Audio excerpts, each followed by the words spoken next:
अभी हमने माताश्री के चरण स्पर्श नहीं किए हैं और उस युद्ध की आज्ञा दीजिए जिससे हमने भारतवर्ष और भारतवंश को बचाने का बड़ा प्रयत्न किया। क्या विजयश्री का आशीर्वाद नहीं मांगोगे पुत्र? जी नहीं।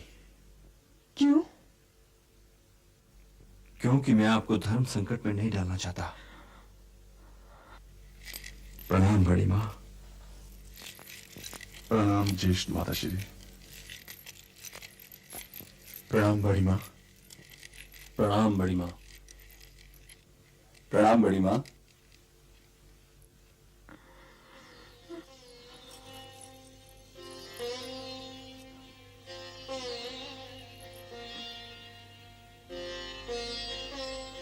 यही तो धर्म संकट है पुत्र। मैं ये जानती हूं कि रणभूमि कुरुक्षेत्र के उस पार तुम्हारा शिविर है, किंतु भरतवंश की मर्यादा मुझे उस शिविर में जाने की आज्ञा नहीं देती पुत्र। यदि मैं भी चली जाऊं तो दीदी बिल्कुल अकेली पड़ जाएंगी पुत्र। हे पुत्र, किसी माता की आंखों के पास भी 100 पुत्रों पर रोने के लिए आंसू नहीं हो सकते, तो मैंने अपनी आंखें और उनके आंसुओं का सारा कोष उन्हीं को दे दिया है पुत्र। हम दोनों माएं अपने आंसुओं की दलदल में धंसी खड़ी हैं पुत्र। तुम लोग अपने धर्म और अपने कर्तव्य का पालन करो पुत्र, और मुझे अपने धर्म और अपने कर्तव्य का पालन करने दो।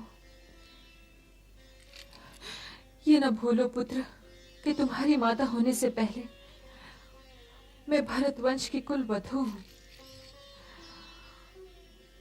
और इस नाते हस्तिनापुर से बंधी हुई हूं। मेरी मुक्ति का मार्ग हस्तिनापुर से ही निकलेगा पुत्र, इसलिए मेरी चिंता ना करो।